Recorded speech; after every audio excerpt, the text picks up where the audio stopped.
Just what is our trouble? That's what I want to know. Our trouble is Miss Damien. Miss Damien again. She's as pretty as a picture and as stubborn as a mule. But this time, there's a lot more involved than just her opinion.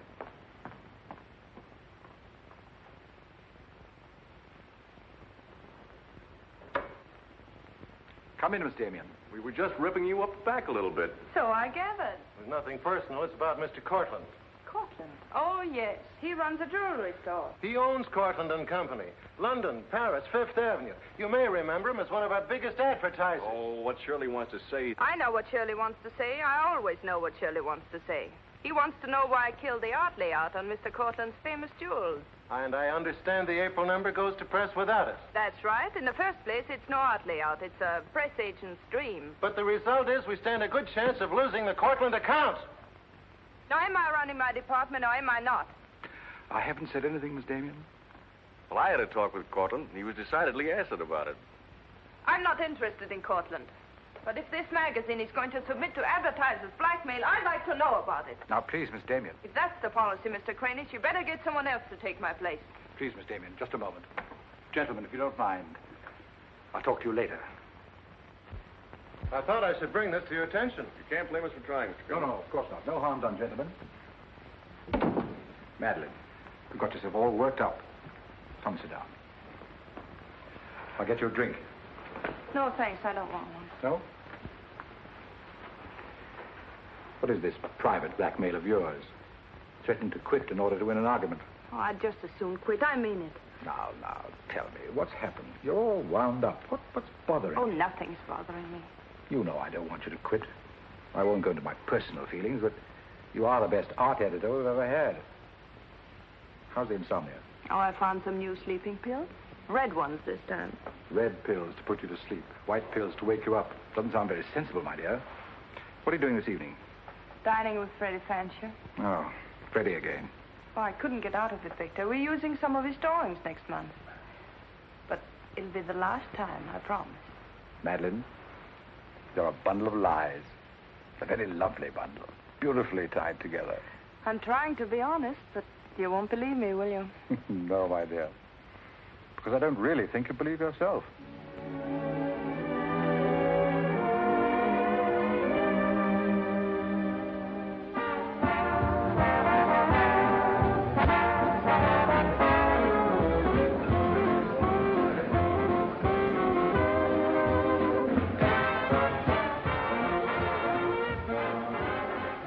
Why do you have to go back to that bore, Freddie Fancher? You haven't even given me a chance to make love to you. You've been doing all right. You know something? It's awfully hard making love to a woman who makes more money than I do. It'd be much easier if you made love to me. Would it? Oh. You're trying to give me the brush off, are you? Well, finally, we understand each other. Well, there you are, Freddie. There's your girl and no bones broken. I'll see you at the office, Madeline. I'd join you if somebody asked me. Nobody's asking. Fair enough. Why do you have to dance with that pollywog? Look, I've told you not to drink. I always drink, particularly when I'm with you. Oh, am I that hard to take sober? You're a voluptuous pain in the neck. I'm going home. You're not going to walk out on me. Come on, be yourself. I've told you I'm going to leave early. But you can't leave me just sitting here in the snow. I'm mad about you. In my own foul way. Good night, Freddie.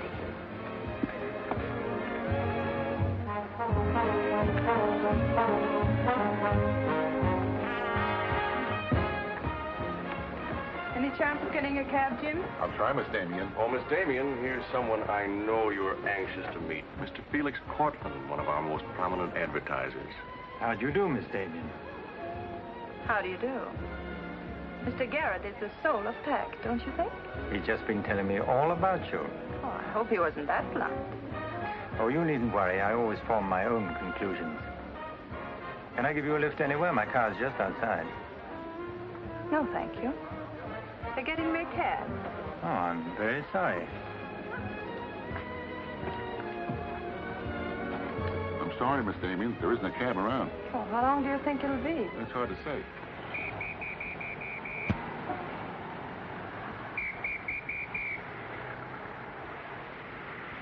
Are you sure you don't want to lift? Well, there doesn't seem to be any alternative. Good night, Mr. Garrett. Good night, Mr. Courtland.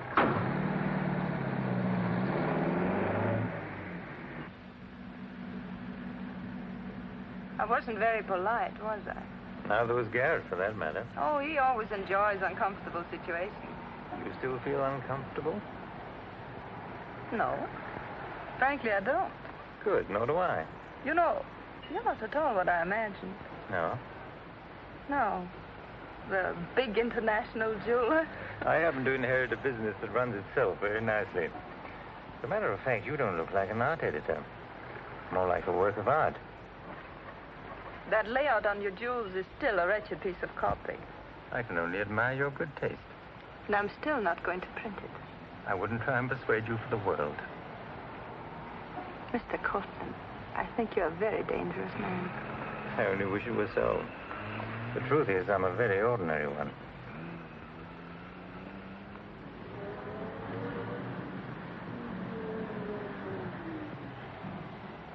Oh, I'm sorry. I forgot to give you my address. It's my fault. I forgot to ask you. Won't you come in for a minute? No, I don't think so. Oh, but you really must see those jewels you've been insulting. They're much handsomer than the photographs. I'll need you in about 15 minutes. But I said I wasn't coming in. Oh, yes, so you did.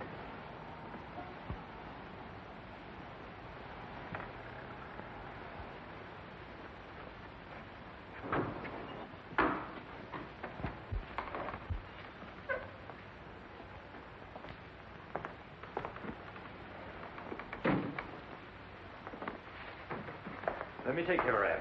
Well, I'm only going to stay a minute here. Of course.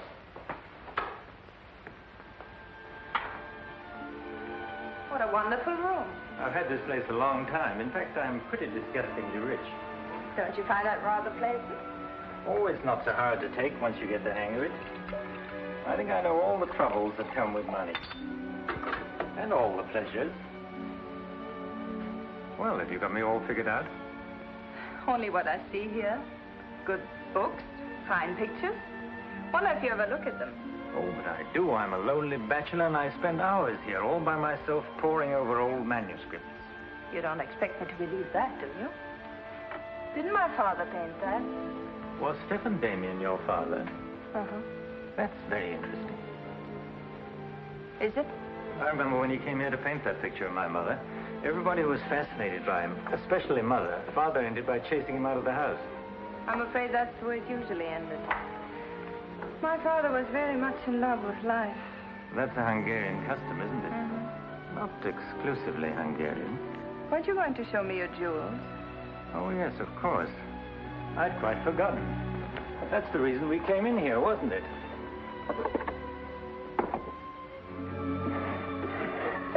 You ought to feel very flattered, Miss Damien. This safe is one of my darkest secrets. You really want to see those jewels? Not particularly. I can't tell a brilliant from a diamond. Not one person in 100 can. But then very few people are intelligent enough to admit it. Thank you. How about another drink? No, thanks.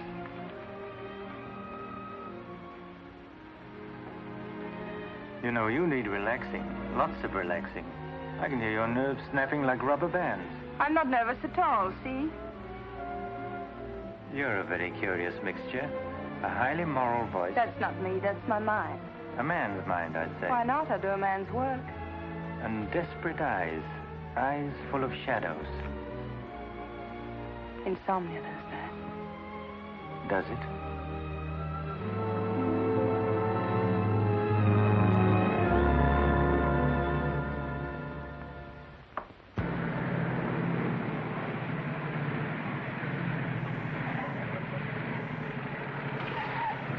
Anything doing? Not a thing. You know, it's getting me down eating in these hamburger joints. One thing you gotta learn, eat where the truck drivers eat. They know the right spot. See, I saw a funny thing up the road just now. Good-looking dame sitting in a car all alone. Yeah, what was she doing? That's just it. She wasn't doing nothing, just sitting there. I got a rule about women. If they ain't breaking the law, let them alone.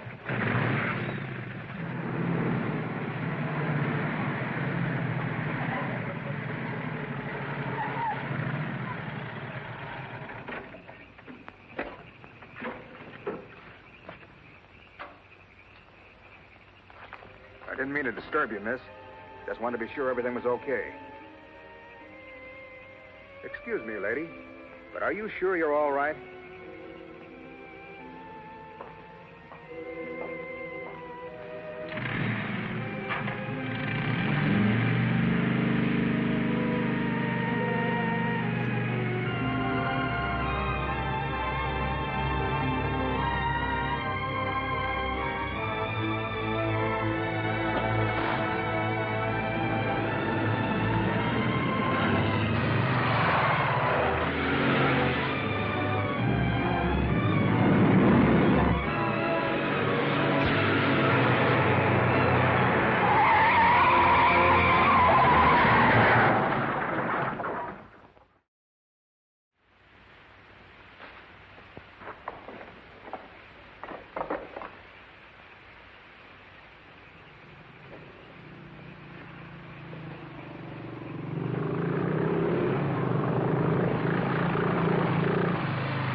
How is she? Luckier than she deserves. I just checked on her up the road. She was acting kind of strange then. I'd better call that ambulance. I doubt if it's serious, and I'm as good a doctor as you'll find at this time of night. Let's take her inside.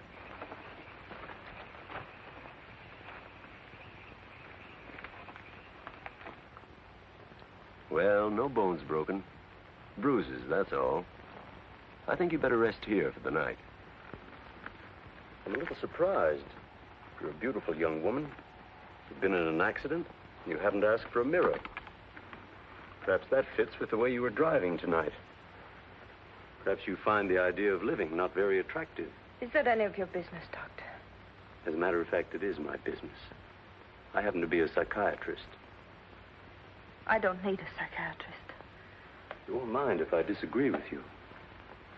Here's a beautiful young woman, apparently well-to-do, apparently in good physical condition, who just doesn't care what happens to her.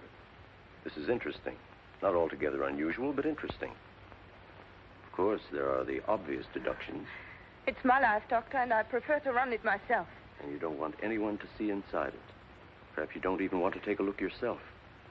Many women haven't the courage to face themselves, so they look for escape in one excitement after another. Half my patients are like that. But I'm not one of your patients.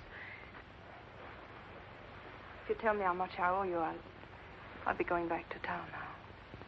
Very well. I'll drive you to the station.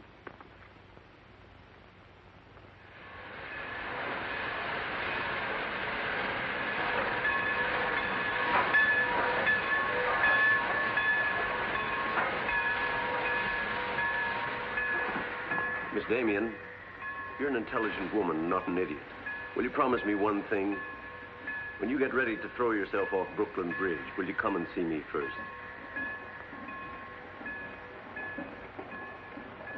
Goodbye, Doctor. Dean, Miss Damien, I'll give you her secretary. Miss Damien's office? No, Mr. Courtland, she's not here yet. Shall I have her call you? Yes, Mr. Courtland. Where's Lamarr, puss? She hasn't come in yet. Well, who sent these? Mr. Felix Courtland. Mr. Courtland. That's very interesting. She never misses, does she? Mm-hmm.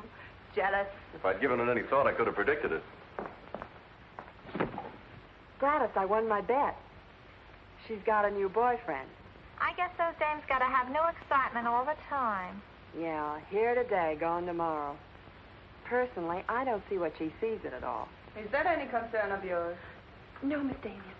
I didn't hire you to gossip about my private life. No, Miss Damien. Go get your money. You're through.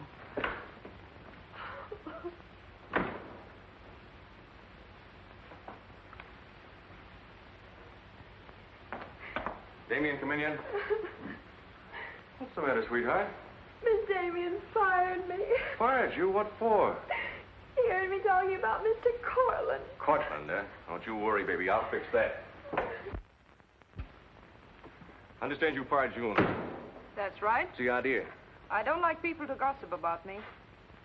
You don't, eh? No, I don't. Well, it's pretty late to be thinking about a thing like that, and it's a rotten trick to take it out on your secretary. Get out of here. You don't think your life is a secret, do you? Boys were betting 8 to 5 this morning that the Courtland layout would be in the next issue. You're disgusting. Madeline, why don't you get wise to yourself? Everybody else is. One romance after another. That's your whole life, and you adore it. Get out. You try to dress it up with pretty words, but you don't fool anybody. They know what you are, and you'll never change. Get out! You don't care because it's too much fun.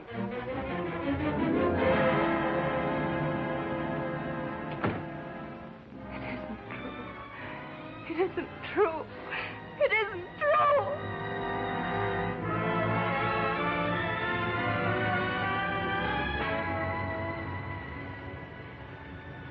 I'm a little surprised. Here's a beautiful woman who just doesn't care what happens to her.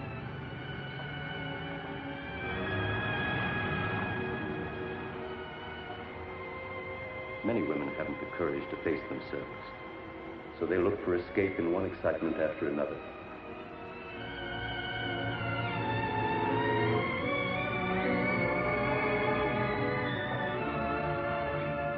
That you find the idea of living not very attractive.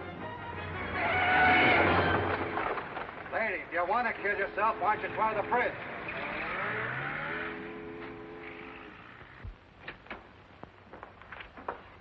I'm glad I was right. An intelligent woman, not an idiot. Sit down here. That's it. Now, if you feel like talking, just go ahead and talk. You're afraid, aren't you? Well, it's our job to find out why. To explore the shadows and throw light on what we find there. Then you'll be able to see yourself clearly and face yourself honestly. When you can do that, you won't be afraid anymore.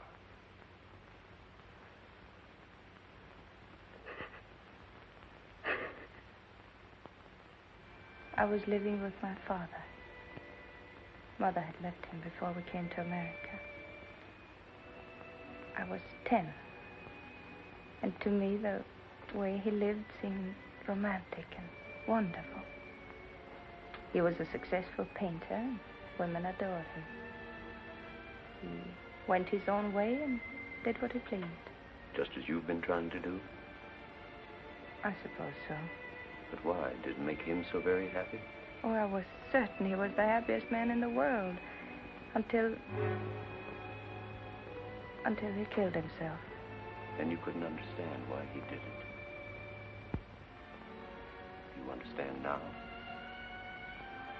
I think I do. Did you ever do any painting yourself? I used to. Why'd you give it up? Oh, didn't pay enough. And besides, I didn't want to be like my father. I wanted my own life. And have you been living your own life? Of course I have. The kind of life you really want? I don't know. I don't know. Don't you think you've been hiding from yourself? Did you ever try and discover the person you really were, deep down underneath? I never cared to. I'm not so sure I do now. In that case, I'm afraid I can't help you. But of course, that's entirely up to you. Shall we go on, then?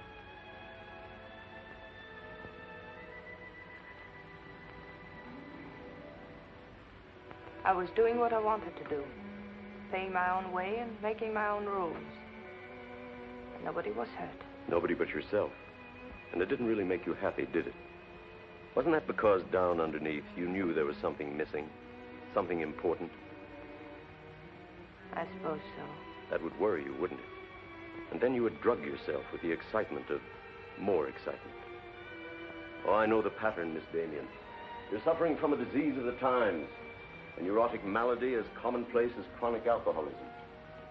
Suppose for a moment that you were an alcoholic. They're much the same, you know.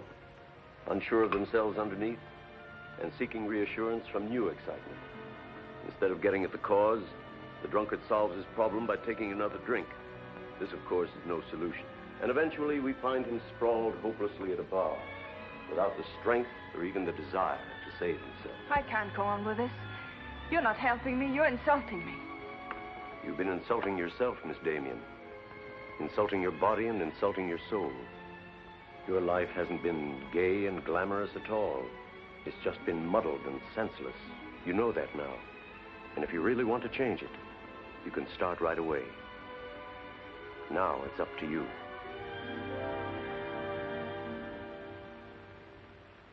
You can have my apartment, Ethel. The rent's paid till the end of the month. Darling, I feel like a vulture wheeling over your head.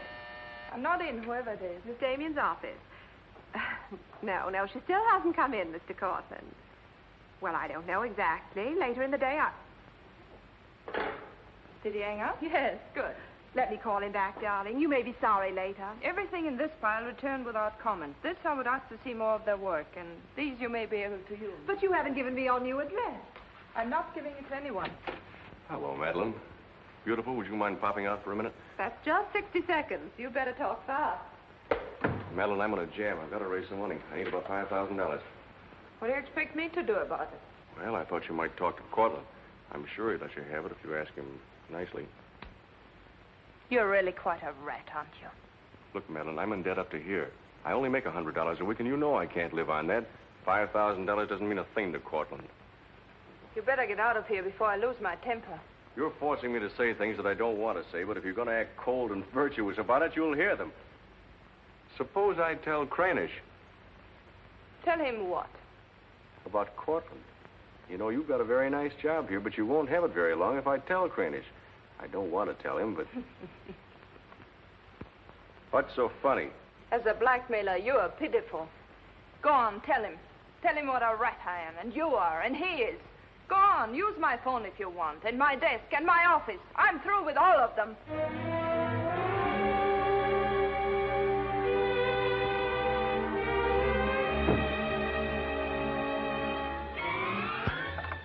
Boulevard Magazine. No, Miss Damien hasn't been back. Just a moment, please. I'm sorry, she doesn't work here anymore. You might try at her home. Waldorf Apartments. Waldorf Apartments? Miss Damien? Oh, no, she gave up her apartment. Why don't you try the post office? Dahlgren? Dalton? Damien. Care of Richard Caleb, 137 West 50th Street. Well, I've nothing to tell you except that Miss Damien has taken my advice as a doctor. She'd been living in an area of infection, and she's removed herself from it. I take it you consider me part of the general contamination. Now, you've come here for information, not diagnosis. I usually charge a fee for insulting people. I'm willing to pay for data of any kind. Yes, I gathered that. But I have nothing for sale. I suppose you're being very ethical, but I'd like to talk to Madeline. In your presence, if you wish. Miss Damien is living under a different name in a different world. She told me to tell you, if you inquired, that she was busy growing a new soul. Now, would you please keep off the grass? Goodbye, Mr. Courtland. Bye, Doctor. Doesn't it ever worry you, playing the almighty in this fashion? Not particularly. I'm used to it.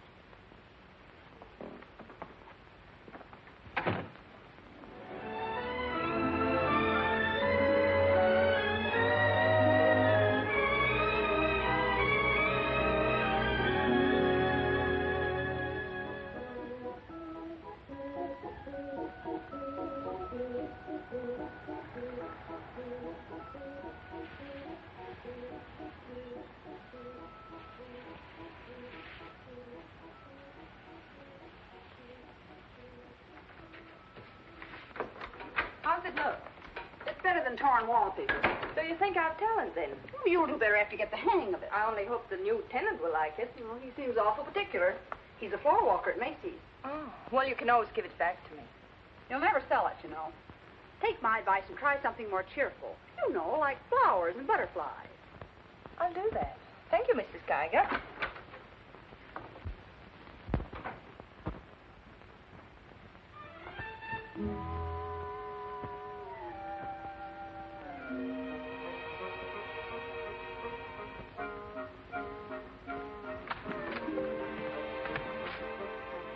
Thanks. You saved my life. Is this yours? Yes. Mrs. Geiger would scalp me if she knew I kept mice in my room. Well, why do you keep mice in your room? Pathologist, part of my homework. I really shouldn't bring these fellas out of the lab, but, well, I got kind of attached to this one. Oh, thanks again. Hey. Women are supposed to scream. Aren't you afraid of mice?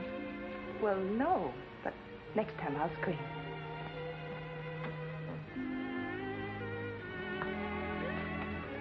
Good afternoon, Miss Green. Hello, how's the work going? Oh, all right. You bet.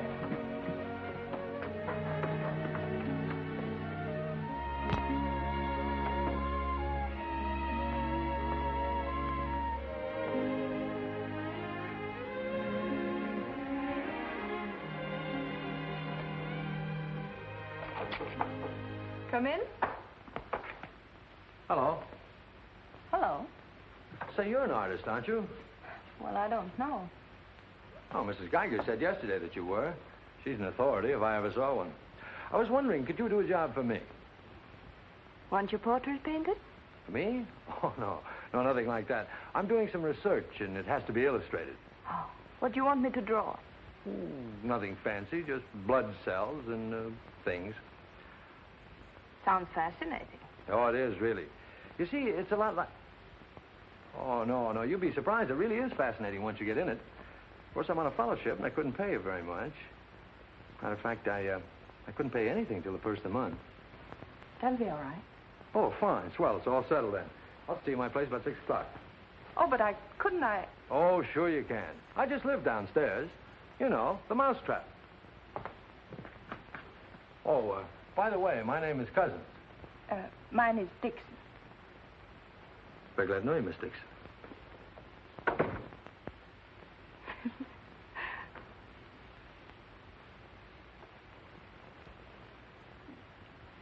Just what am I drawing? Am I allowed to find out? Sure. Effect of anti-reticular serum on cell tissue. That's all I wanted to know. Oh, say, that's quite good. I'll take it to the lab with me in the morning. Just about ready for the next one. Do you realize it's 12 o'clock? Oh? I haven't had my dinner yet, and you haven't either.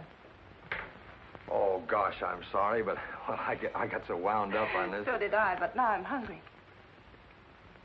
Well, tell you what let's do. We'll go out and eat. That's a brilliant idea. I'll get your coat. Do you do this all the time? Only since I got out of the Army. I was lucky to get this job of research. Now I've got to get it finished. Then what? Oh, then I go back to Oregon and become the usual respectable small-town doctor. No mice? No. No mice. Head colds and belly aches. $5 a visit. Maybe you'll like it. You'll get some rest. Oh, I'll get plenty of rest, all right, but I don't think I'll like it. You folks going out this time of night? That's right. We're meeting a few friends at the Busy Bee cafeteria. We don't want to miss the floor show. We'll have to hurry. See that he eats. He hasn't got any more sense than a goose. I'll feed him with a spoon. Got onto it first up in a little town in Germany while I was still in the Army. I'd met a couple of Russian medical officers who were working on anti-reticular, and, well, they were pretty steamed up about it. Pie, sir? No, thanks. We got together the first night over a bottle of vodka. I remember the town was still burning. Well, maybe it was the vodka, but anyhow, we got to talking about anti-reticular, and, well, I guess I got pretty excited. You mean you speak Russian? Over a bottle of vodka, anybody speaks Russian. Care for some coffee? No, thanks, I've milk. Oh, one, please. At any rate, I promised myself that night that just as soon as the war was over, I was going to do a job of this. You haven't stopped to eat ever since. That's an error I'm just about to rectify. $1 even. There you are. Thank you. Thank you. You, sure you've got everything you want? Oh, yes, thanks. You know, I don't think you're much of a doctor. Do you call this a sensible diet? Pancakes and pickles? Well, scientifically, there's two kinds of diets. The kind that doctors prescribe and the stuff they eat themselves. Oh, but you're always in such a rush. You can't make scientific discoveries that way. Sure you can. Take Banning. He saw some flies nibbling at a piece of pancreas. Figured out that there must be sugar in it, and in 1 minute he had the idea for insulin. You know, you're a very lovely girl. You're not being very scientific, Doctor. Oh, but I am. It's the very heart of science. It's the truth. Let's talk about insulin. Insulin.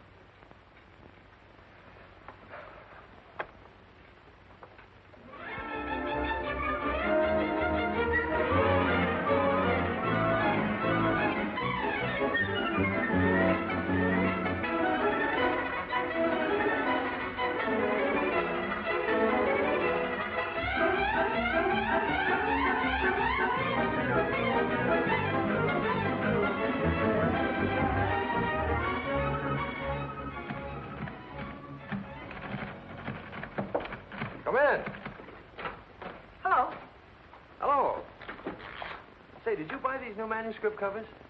Yes, are they all right? Oh, sure, they're fine. How much they cost? Oh, nothing at all. Something like 20 cents. Oh, nothing at all, huh? You know you can buy a pair of good mice for 20 cents? David, I have some wonderful news. I just sold a picture. No fooling. Who bought it? The floor walker downstairs. He said it's almost as good as a photograph. Well, the man has great taste. Oh, I think it's wonderful. I'm proud of you. And I'm a little proud of myself, too. David Cousins on anti-reticular.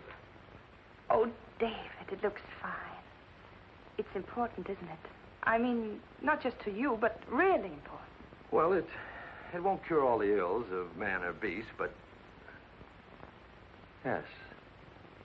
Yes, I think it may be important. And I also think that I better hand it in before I start changing it again. Like to come along? Oh, could I? Well, sure. Why not? I think you've been drawing blood cells long enough. It's time now for you to meet one of them face to face.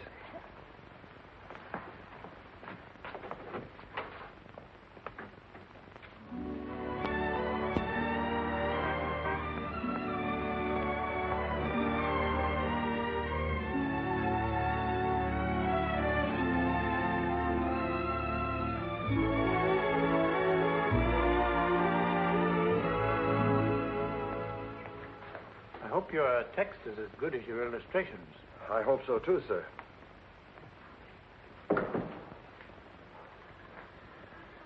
Well, that's that.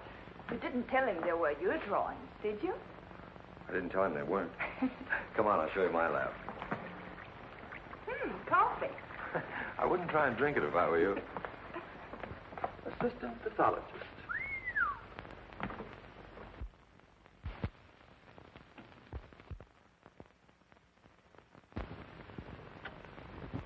Well, this is me. How do you like it? Oh, I think it's wonderful. But how do you find anything in this place? Been here for 6 months and I haven't lost anything yet. Doesn't matter anyway. The boss okays my research. I'll be out of here in a week.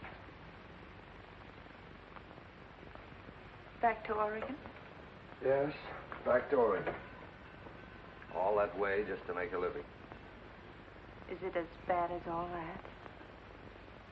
Oh, what's the use in kidding, Madeline? I'm so much in love with you, I can't see straight. I haven't done any work in here for days. I just sit around waiting until I can see you.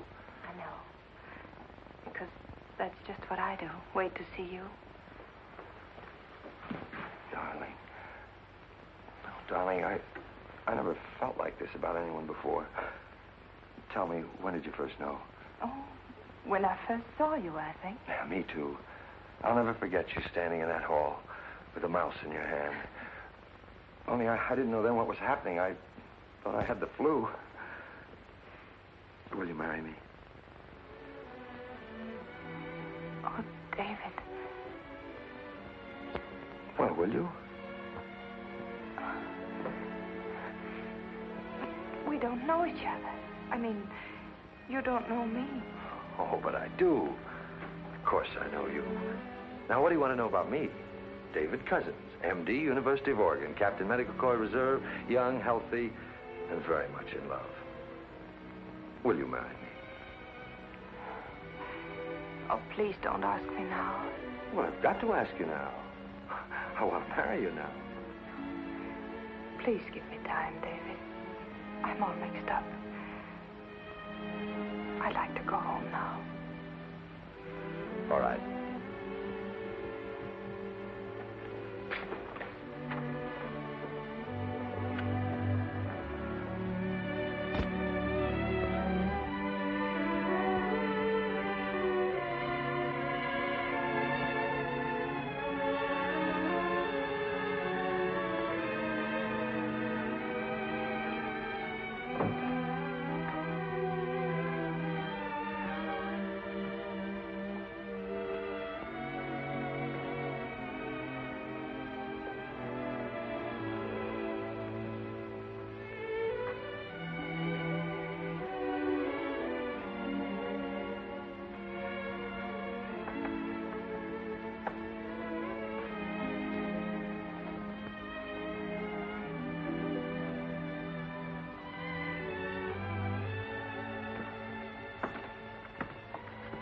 Madeline, You haven't answered a rather important question I asked you. I can't say no, because I wouldn't mean it. Darling.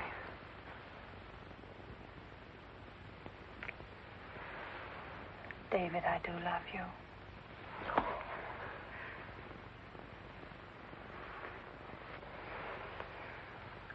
Good night, darling. Good night.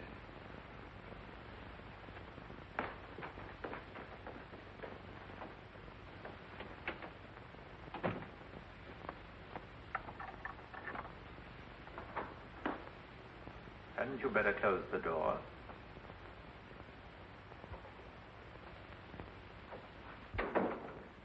A gentleman I hired provided me with your new address and the proper keys. Suppose someone had seen you. You wouldn't have cared, would you? I didn't think it mattered. You see, I expected to find you wretched and lonely, grappling with your complexes. Rather naive of me. Will you please go? Of course I'll go. But before I do, wouldn't you like to tell me about him? Why? I'm in love. Now, laugh if you want. I don't feel like laughing. I've always wondered if it were possible for people like you and me. And you think you've really got it? Love eternal, the fireside, the slippers, the whole thing? Yes, the whole thing. I'm very glad for you. And I think I'm a little sad for myself. You haven't told him, have you? Told him what? Well, about me, for instance. Why should I tell him? You're absolutely right. You shouldn't. Men prefer to keep their illusions, don't they? Please go. If you ever need me, you'll let me know, won't you? And don't call the past too many names.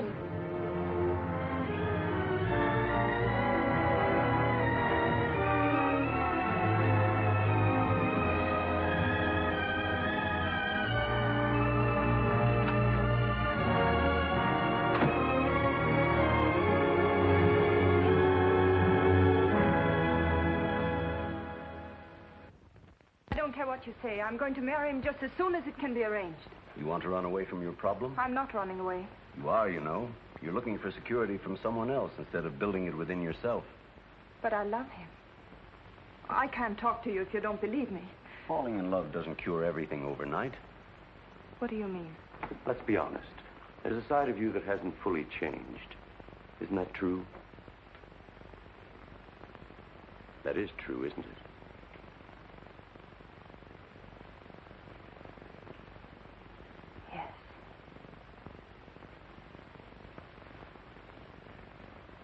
Have you still not told David about yourself? I couldn't tell him. You let him fall in love with an illusion, with someone who doesn't exist. I could never tell him. He might stop loving me. Isn't that a risk you'll have to take? You're being very careless about it. You can't build a lifetime relationship on a lie. If you're really in love, you'll tell him. With the others, it was different. But if you love him... Will you please stop saying if? How many times must I tell you I love him? But real love is a sharing. If you're strong enough to face this yourself, you're strong enough to face it with David. Oh, I can't do it. I can't risk the only happiness I've ever had. That's up to you, Miss Damien.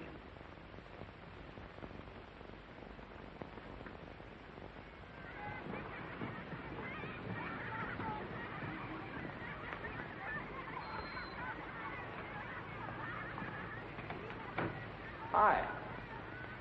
Hello, darling. You're home early, aren't you? Well, I didn't get fired, if that's what you mean. Dr. Lutz read my paper. Really? What did he say? Well, he liked it. Oh, David, that's wonderful. The only trouble is he thinks it's so important he wants me to go to Chicago and read it before the convention. Oh, David, no. Well, that's not my idea. I don't want to go. Well, when will you have to leave? Tonight. Got to catch the 8 o'clock plane. And when will you come back? Oh, I don't know. A few days. But I tell you what. As soon as I get back, let's get married. You can get a license in 3 days, and it only takes 15 minutes to get married. You still want to marry me, don't you? Oh, more than anything in the world.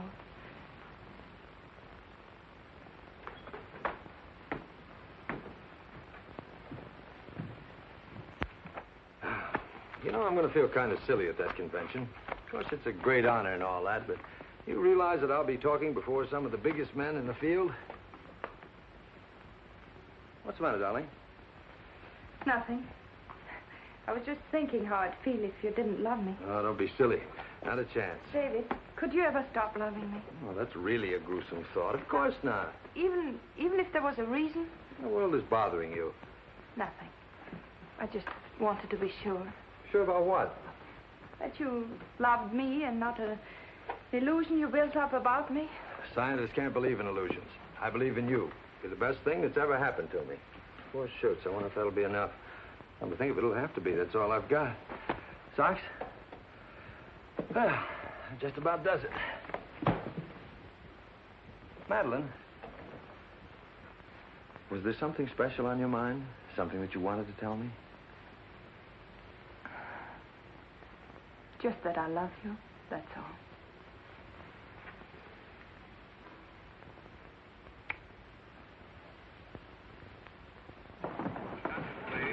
Flight 41 now loading at 86 for Chicago.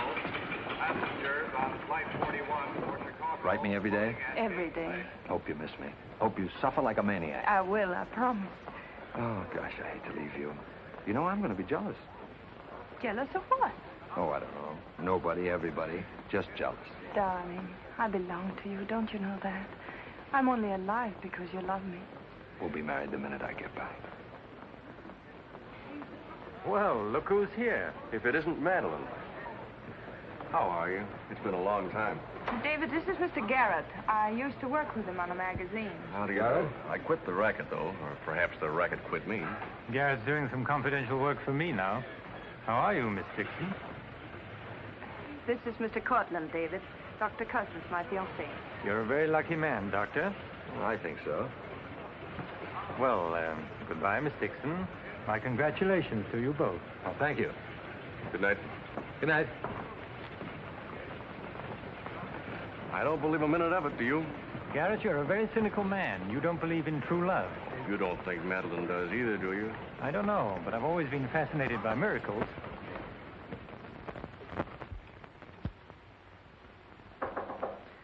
Come in. Telegram for you, Miss Dixon. I thought I'd bring it up myself. I thought it might be important. Bad news? He won't be back till Friday. That's men for you. You never can count on them. Oh, I forgot. A doctor somebody called you, said you were to call Miss Ethel Royce. She's been trying to get in touch with you. Friend of yours? Yes. I suppose you got your own reasons, but you ought to get out and see your friends instead of sitting in this room all day and all night. Thanks, Mrs. Geiger. None of my business, mind you.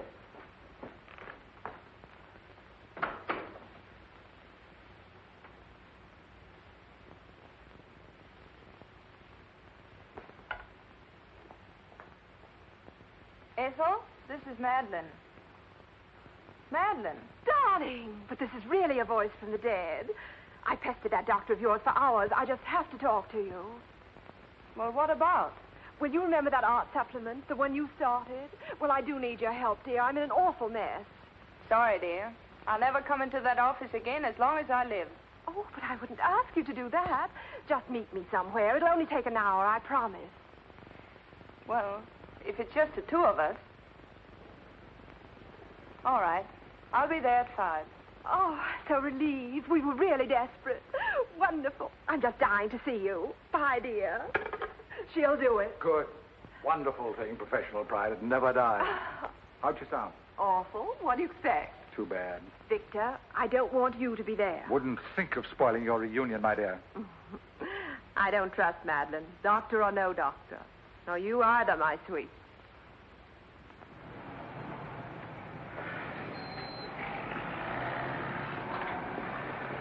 Hello, Miss Damien. Glad to see you back. Glad to see you, Jim.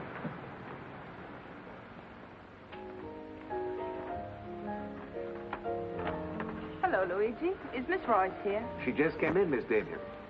We missed you, Miss Damien. Have you been away? No, but it's nice to be back just the same. Hello, Ethel. Darling, you look wonderful. A little pale, but so interesting. You know, I can't stay very long. Oh, I understand, dear. We'll get right to work. The usual, Miss Damien? Well, I don't know, Carl. You'd better. Wait till you see the mess I'm in with the supplement. All right, Carl.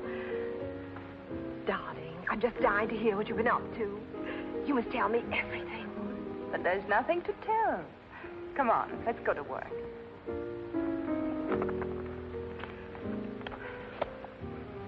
You're just marvelous, my dear. You made the whole project seem utterly simple and practical.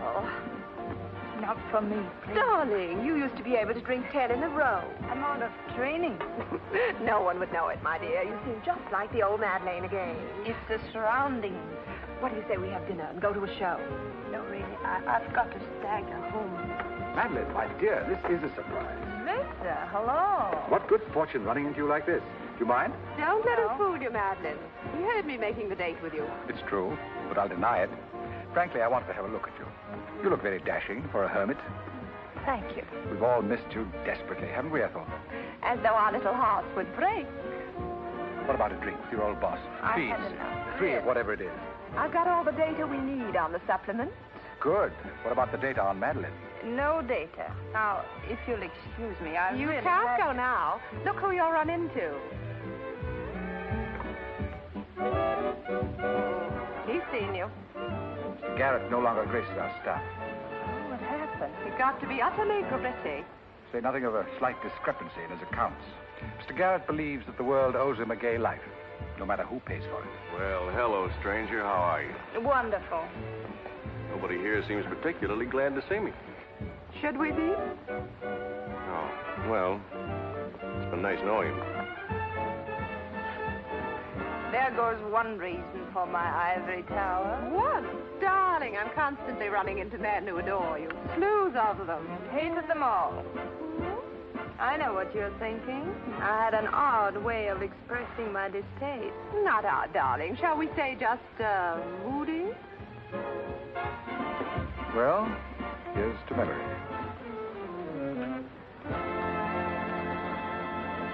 May I speak to Mr. Courtland, please? Just a moment, sir.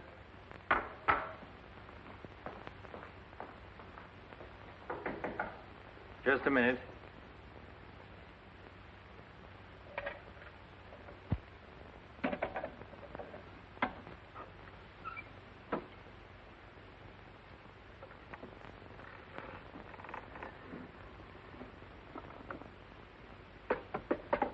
Come in. Mr. Garrett on the phone, sir. All right. Hello, Garrett. I have some interesting news. Do you know who's here? Madeline. How considerate of you to call. By the way, I've just been through the stones in my safe, and one's missing. The stone's not terribly important, but you're the only person who knows about my safe, and the fact is you did have my keys for quite a while yesterday. What are you getting at? Only that I don't like thieves. But you're being ridiculous. Let me come over and talk about it. There's nothing to talk about. I'm taking it up with the police. But, Courtland, you can't do that.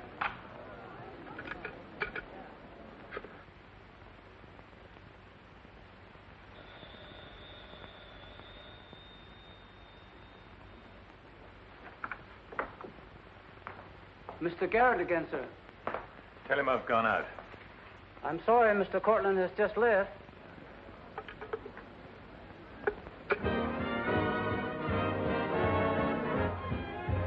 Are you all right, darling? Of course I am. You're not going to disappear again. Oh, yes, back to my treetop. It's raining. Let me drive you home.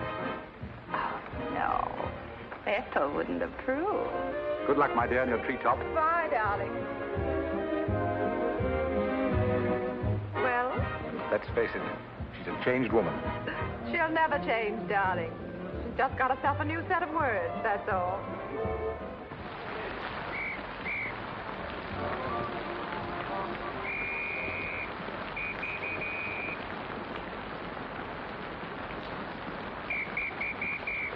Madeline.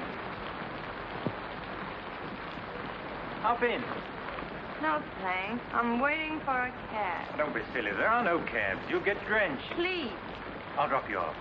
I'm going home alone. Come on, in you get.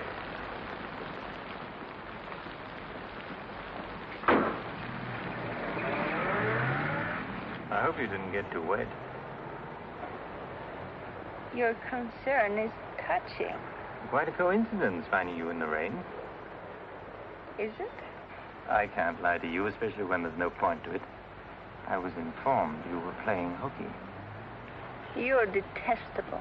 I'm really not detestable at all. I happen to be very fond of beauty, which shouldn't be a crime in your eyes. Please, no debates. I'm a little dizzy. A good dinner will soon take care of that. Why do you always hound me? You know I despise you and everything you stand for. There's always a chance I may be able to improve your opinion and your manners. I'm sleepy. You know you're very lovely. Please don't bother. I'm not listening.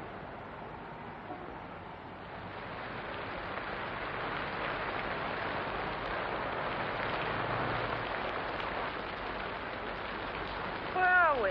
Don't you remember you visited here once upon a time? You're foul. You said you were taking me home. You forgot to mention the subject. A significant omission, as your friend Freud would say. Come on, I'm getting soaked. Just launch you. I'm going home. Right after dinner. Think how wonderful you'll feel when you slap my face.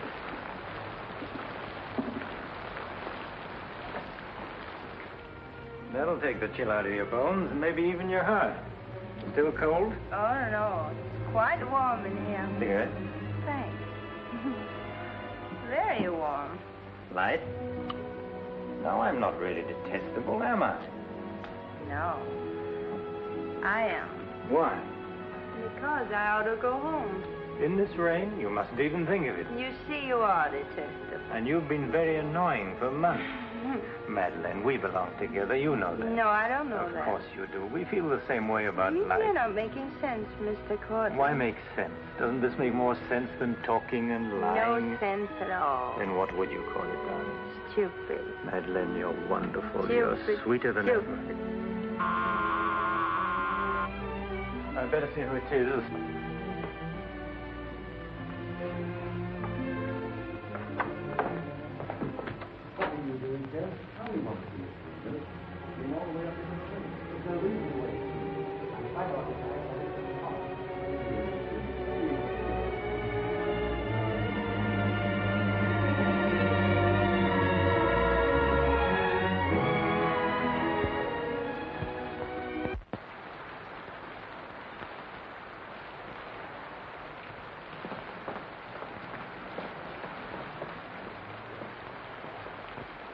But I tell you, I'm going to raise the money. I'll pay you, honestly. I don't like dealing with thieves. That's a job for the police. You swear out a warrant, you'll never get a dime. Look, I didn't sell it. I just had to have some money temporarily. Here's the pawn ticket. I'm not interested in pawn tickets. Good night, But, Courtland, you've got to give me a chance. I said good night.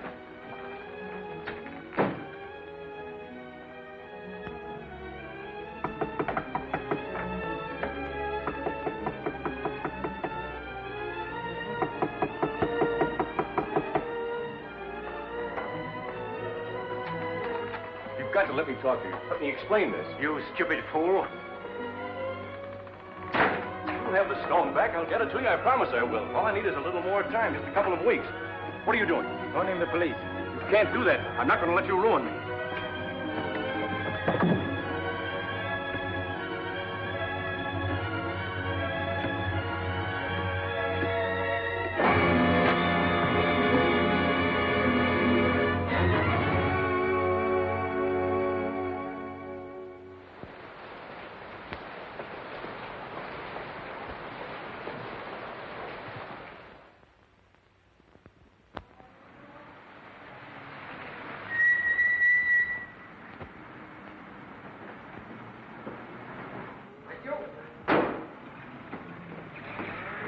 You're looking very lovely this morning, Mrs. Geiger. You wasn't expected back until Friday. That's what I like. A cheery welcome home.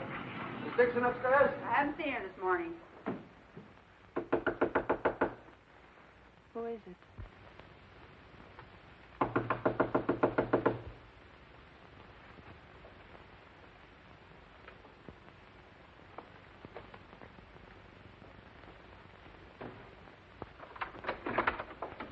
Hi.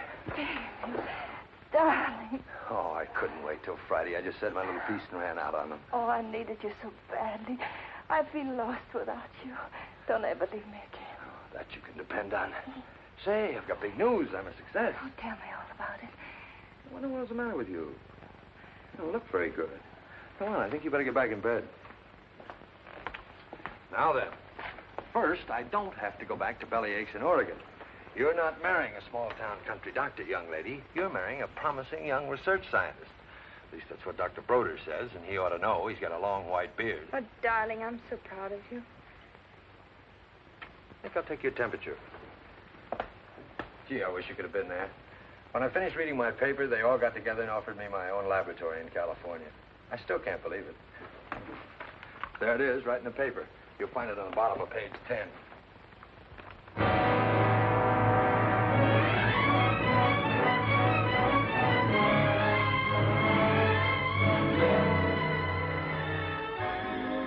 What makes you feel that you're really important? You know what he said that... Oh, Madeline. Madeline, what's the matter? Oh, darling, you're cold as ice. You've got a chill. You stay right here. I'll be back in a minute. Oh, don't go. Don't leave me. I'll only be a second. I want to get a hot water bottle and some more blankets.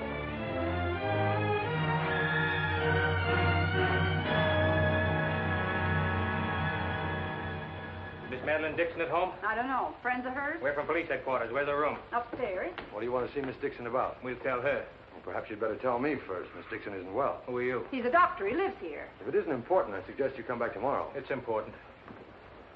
Could you get some extra blankets and a hot water bottle, please? You a friend of Miss Dixon's?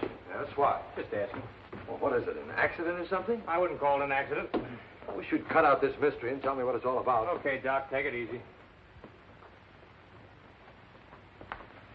Madeline, these men are from the police. They want to We'll take over from here, Doc. I'm Sergeant Patelli. This is Sergeant Beitler. You're a friend of Felix Courtland's, weren't you? Matter of fact, you were with him last night. No, I wasn't. Did you see Mr. Courtland any time yesterday? No, I didn't. Now, look, Miss Damien, we wouldn't be here asking questions unless we already knew most of the answers. Oh, wait a minute. Her name's not Damien. I think you've got the wrong party. I think maybe you've got the wrong party, Doc. Her name happens to be Damien. This happens to be a case of murder. Take a look at that newspaper. I want to know what's going on in here. This is my house, and I've got to know. Sorry, madam. We'll talk to you later. As long as I've been here, there's never been police Take in her this and see house. what you can find out. lady. Come on. Now, Miss Damien, tell us what happened last night. What time did you leave Courtland's house? Oh, Dave. You and this guy, Courtland, were pretty sweet on each other, isn't that right? Oh, but it isn't. It isn't true. Now, according to the chauffeur, you got to Courtland's house at 6:45. What time did you leave? Oh, but I didn't go into the house. I met him by accident. David, don't look at me like that. How long have you known Miss Damien, Doc? Not very long, only a few months. Know that she was mixed up with this guy, Courtland? Oh, but it's a lie. David, it's a lie. Okay, so you didn't go into the house with Courtland? No, I didn't. He wanted me to come to the house, but I wouldn't do it. Oh, I didn't go into the house. I didn't, I tell you. Who you telling, me or the doc here? Did you get anything? She came in about 9. In a cab? No, she was walking in the rain. Landlady said she looked kind of wild-eyed. What about Courtland? He was here, all right. He visited her a couple of weeks ago. Get the date? Yeah, April 10th, around midnight. Anything else? The landlady thought that Courtland had a key to this place. She was kind of vague as to how he got it. I didn't give him a key. David, you can't believe that. I've got his key ring here. This one fits. He had a key, all right. But I didn't give it to him. Where are you going? Oh, David, don't leave me. I didn't kill him, I swear. I didn't kill him. Who cares whether you killed him or not?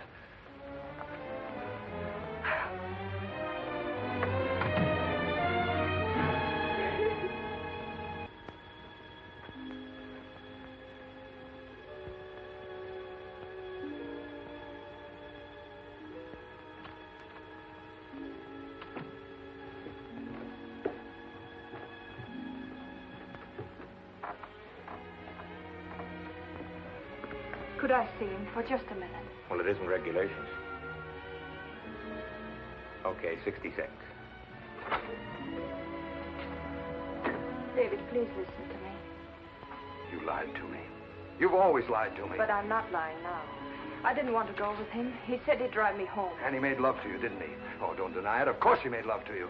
He had a key to your room. I should have told you many things. I tried to, but I just couldn't. If this thing were so innocent, you would have told me. When I said I was in love with you. When I asked you to marry me. I was afraid, David.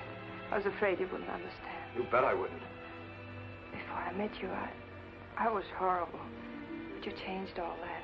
You made me sane and happy. Why keep on lying? You tried that upstairs and it didn't work. Look, I was in love with you. All right, I made a mistake. I thought you were something wonderful and you turned out to be something else. So let's just forget about it. The only thing that you can do for me is let me alone. I love you, David. I'll always love you.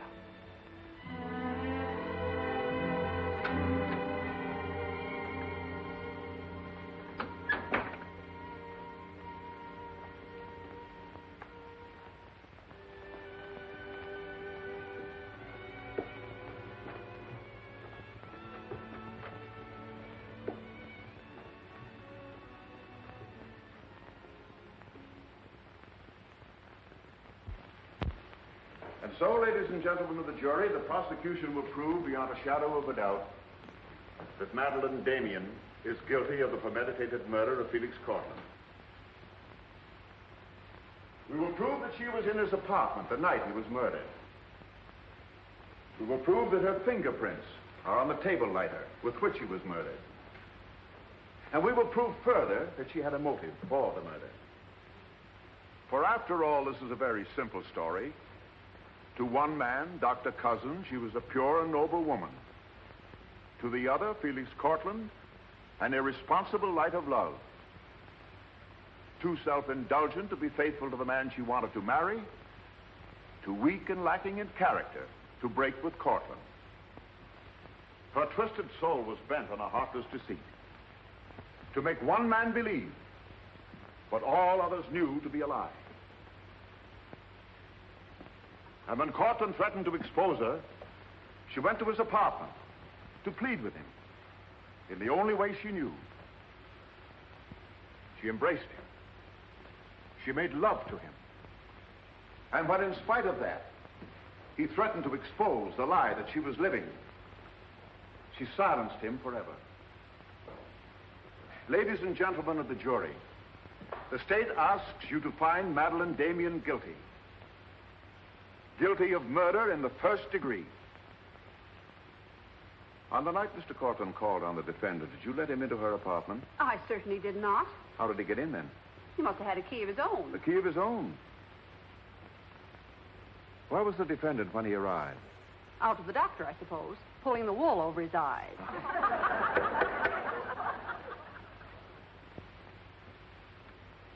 Thank you, Mrs. Geiger. Your witness, Mr. Mitchell. You've got to let me cross-examine her. No questions. Miss Damien, I can't defend you properly if you won't let me. We've got to put up a fight. Fight?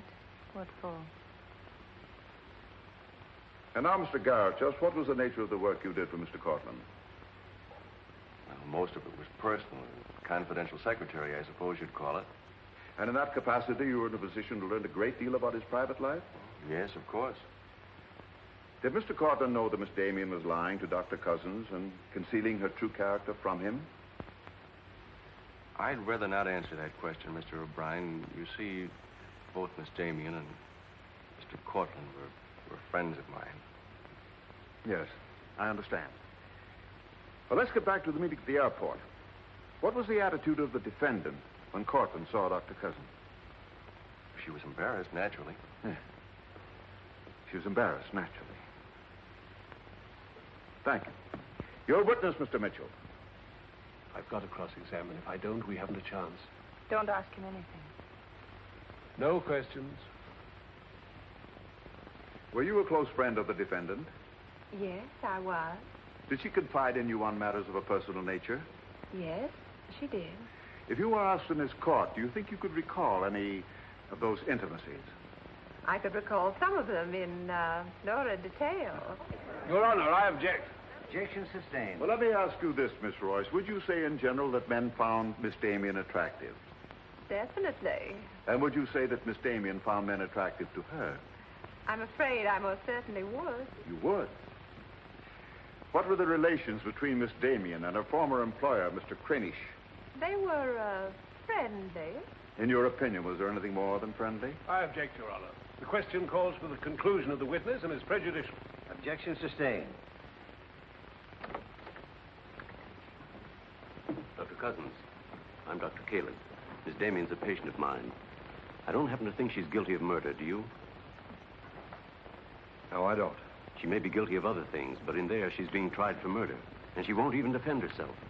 She's got a pretty good lawyer, hasn't she? She needs your help, Doctor. In her own mind, she's not on trial for murder. She's on trial for those other things. And it's not the judge who's trying that case, it's you. I don't want to be rude, Doctor, but I don't think you know what you're talking about. I'm sorry to disagree. You see, I've been treating Miss Damien for some time. I happen to be her psychiatrist. Dr. Caleb. I'm sorry to have bothered you, Doctor.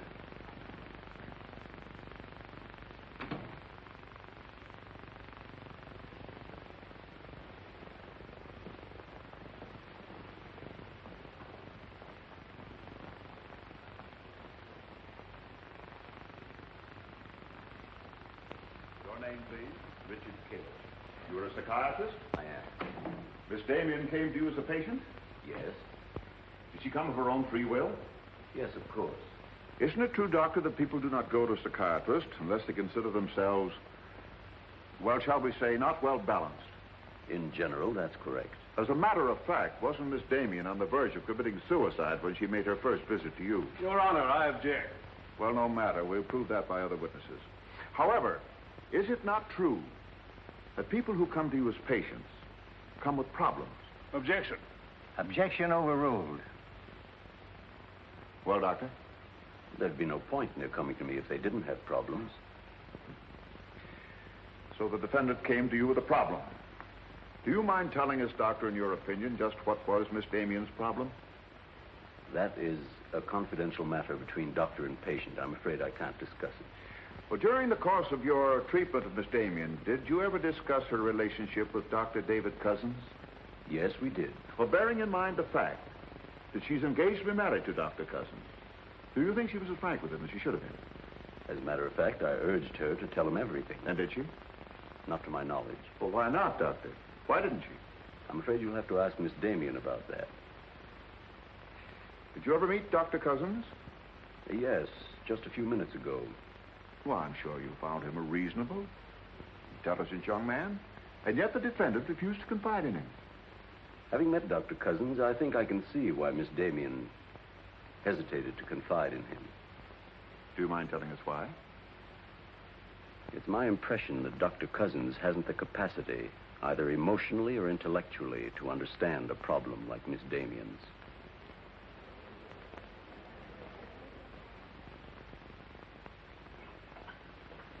How's the trial going, Doctor? Not very well, I'm afraid. There's a Dr. Cousins in your office. Oh? He said you weren't expecting him. As a matter of fact, I was expecting him. Hello, Doctor. Sit down, relax. Tell me, is this a professional or a social call? Dr. Caleb, you said some pretty rough things about me this afternoon. Yes, I did, didn't I? I think I'm entitled to an explanation. So do I. As a matter of fact, I'm very glad you came over. I wanted to talk to you about Miss Damien. I'm not interested in Miss Damien. I'm glad to see you're still in love with her. And I'm not in love with her. All the better. Then we can approach the subject of Miss Damien as one scientist to another. You see, I'm interested in Miss Damien because she's a patient of mine. I believe I was well on the way to solving her problem. It would be most distressing to me if she were to die now for a crime she didn't commit. It would be as though you had lost one of your white mice, one that you had just inoculated. What's all this got to do with me? Only this, that when you testify tomorrow, you'll be asked to tell the truth. The whole truth. The whole truth about a human soul is a complicated proposition. Now, I'm not going to tell you anything about Miss Damien that you haven't already heard. But isn't it possible that you've picked up a few stray facts and added them up to a conclusion that's entirely wrong?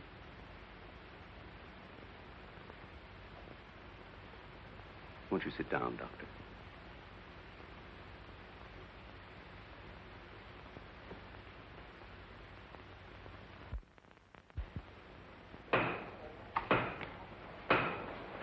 Hear ye, hear ye, hear ye. The court is now in session.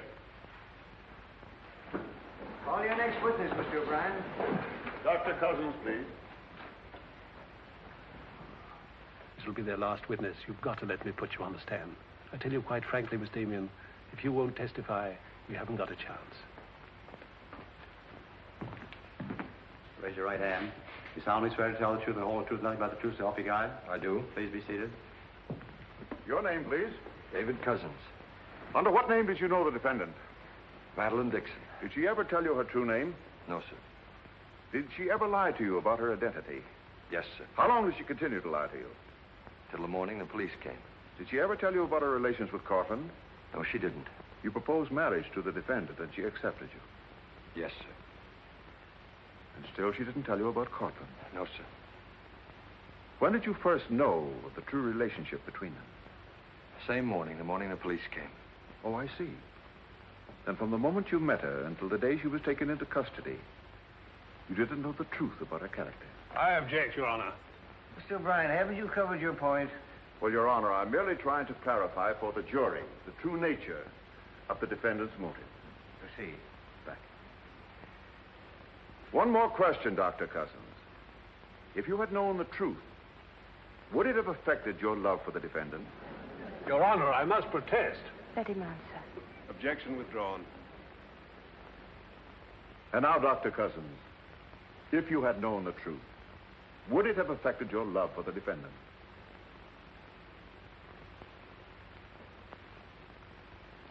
I was in love with Miss Damien then, and I'm in love with her now. Your witness, Mitchell. No questions.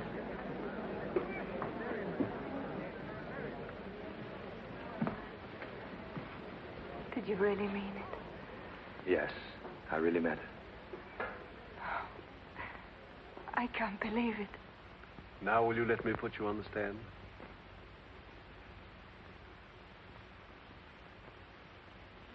You admit you went to Courtland's apartment that night? Yes. He made love to you? Yes. Did you have any conversations about Dr. Cousins? No. Positive? Yes, I am. But tell me, Miss Damien, were you in love with Felix Courtland? No, I wasn't. Were you in love with Dr. Cousins? Yes. Oh. But you went to Courtland's apartment nevertheless. Yes, I told you that. You were in love with one man, yet you chose to visit the apartment of a man you didn't love. Did you go of your own free will? Yes. Mr. Courtland didn't force you or threaten you? No. Then why did you visit him? I don't know. I made a mistake. You made a mistake. As you've told us on several occasions that you and Mr. Courtland were interrupted by a mysterious intruder. Can you tell this jury anything definite about that person? Anything at all? No, I didn't see him. You didn't see him? I only heard his voice. You seem very certain it was a man. It was a man. What did he say? Well, I don't know. They were talking in the hall. I couldn't tell what they were saying. Yes, you heard a voice. You're willing to swear it was a man, and you couldn't hear what he said. Now, what sort of a person do you think would be calling at that time of night? A bill collector? A man selling magazines? Or perhaps even a burglar? Why not a burglar? Mr. Courtland was a very wealthy man. He must have been a very timid burglar because nothing was stolen. Of course, you realize that Mr. Courtland kept his jewels in a vault at the store? Not all of them. He kept some at home in his safe. Safe? What safe? The one in his living room? You didn't by any chance see that safe, did you, Miss Damien? Yes, I did. The court, please. This is the first we've heard about a safe. I ask for a recess to examine the apartment. Well, Your Honor, we've been all over the apartment. But if there is a safe, and if it has been robbed... Gentlemen, court is adjourned until tomorrow morning. I suggest the district attorney, an attorney for the defendant, examine the apartment together.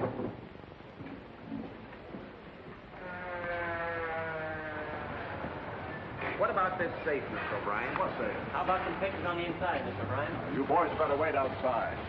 I may have a statement for you when I come out. Mr. O'Brien. Huh? Mind if I tag along? I don't know why you're sure. The fine witness you turned out to be. Couldn't help that, sir. All right, Garrett, where's the safe? Me, Mr. O'Brien? I don't know of any safe in here. I didn't think you did. If you want an unbiased opinion, I don't think there is a safe. Well, here's the learned counsel. Perhaps he knows. Where's the safe, Mitchell? My assistant's checking the location with Miss Damien. He'll be along in a minute. Oh, you're on a dead one. While we're waiting, maybe Mr. Garrett could tell us where the safe is. I've asked him. He doesn't know. I don't understand that, Mr. Garrett. You were very close to Courtland, weren't you? That's right. I'm sure if there was a safe in here, I would have known about it. At least I would have seen the key to it. The answer's very simple. There is no safe. What did you find out? I got the dope on it, Mr. Mitchell. Splendid. It's over here in this bookcase. You were wrong for once, Mr. O'Brien. Could be. What do you know about that? Have you got Courtland's keys? There they are. Thank you. That looks to me very much like a safe, Mr. O'Brien. Yes, it does, doesn't it? But not like a safe that's ever been robbed. I don't think a good burglar would leave those behind. Well, I guess we're right back where we started from. Well, I've seen all I want. How about you, Mitchell? You win this round. Lock it up, sir. Yes, sir. See you in court, gentlemen. Can I give you a lift, Doctor? No, thanks. Sergeant, I have some papers here, Mr. Courtland, I'd like to put in order. Do you mind if I stay? It's all right with me. We're finished with the place. Thank you very much. Anything I can do for you, Doctor? Oh, I was just curious about something. I've never seen a safe like that before. One that operated with a key. Come to think about it, I guess I haven't either. Normal assumption about a safe is that the lock works on a combination. Yes, I guess most of them do. I was wondering how you knew that this one worked with a key. You said you'd never seen the key to it. Did I say that? Uh-huh. I guess I must have said something I didn't mean. Oh, I see. There could be another explanation. Really? Yes. That you were lying when you said you'd never seen the safe before. You're not serious, are you, Doc? I'm a scientist, Mr. Garrett. When we get hold of an odd fact, we consider every possible explanation. We make some of our most important discoveries that way. Well, it must be fascinating work. Yes, it is. Suppose I had known about that safe, which I didn't. What would that prove? Frankly, nothing. But it does suggest a theory. You were very close to Courtland. You knew about the safe. Maybe the safe was robbed. Perhaps he found out about it. He was quarreling with a man in the hall the night he was killed. Maybe that man was you. That's a very interesting theory. Yes, isn't it? Well, as I said, I'm a scientist. When we hit on a theory like that, the next thing we do is to test it. That's all I'm doing. I see. Then you won't mind having a little talk with the police? No, why should I? Fingerprints. But then, of course, if you've never seen the safe before, you won't mind them checking it for yours. Oh, certainly not.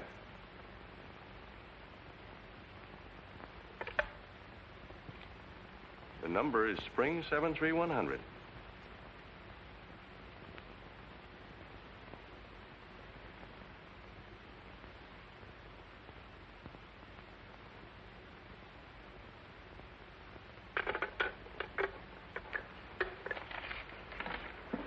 Okay, Doc. No hard feelings. Don't you think this sort of thing is rather out of your line, though? I guess maybe you're right. Bye, Doctor. Goodbye.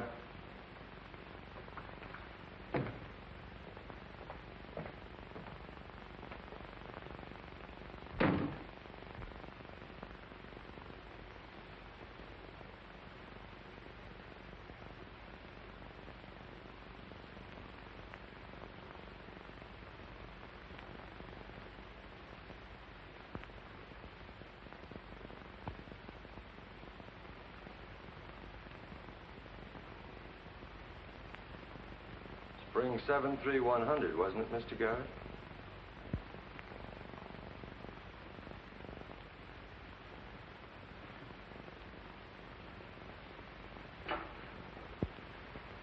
I guess maybe I underestimated you, Doctor.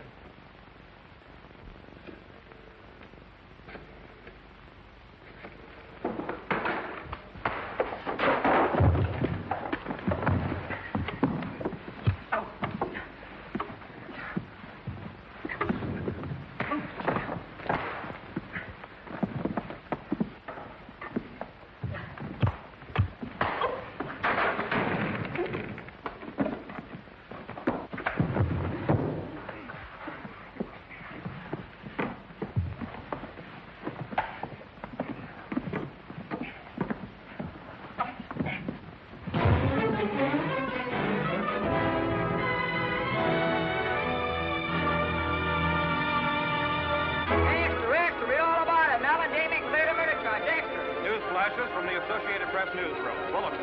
Madeline Damien has been exonerated of the murder of Felix Courtland. The full confession by an ex-employee, Jack Garrett, is in the hands of the district attorney. It was a trial marked by many surprises.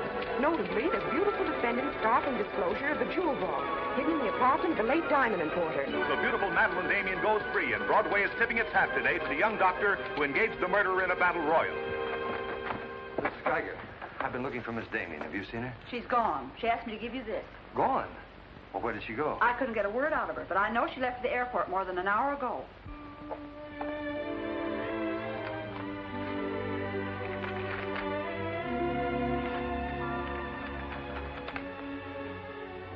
dear. I can still hear your voice in that courtroom, and I'll never forget what you said. You did much more than save my life. You made my life worth saving. I can't bear to tell you how much I love you and want to marry you. But right now, that wouldn't be fair. I'm going away for a while. I want to be terribly sure, after all this, that I can really be the kind of person you once thought I was. Maybe after a while that will be possible. And then, when we're both sure, David, please ask me again. Goodbye, my darling.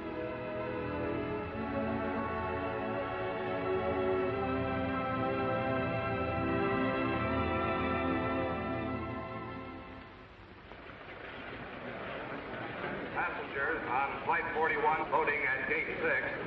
Will you try and see him once in a while? Of course. You see, I want to be sure of myself. I'm sure of you. Are you really? After what you've been through, I'm very sure. Goodbye. I still think you're making a mistake.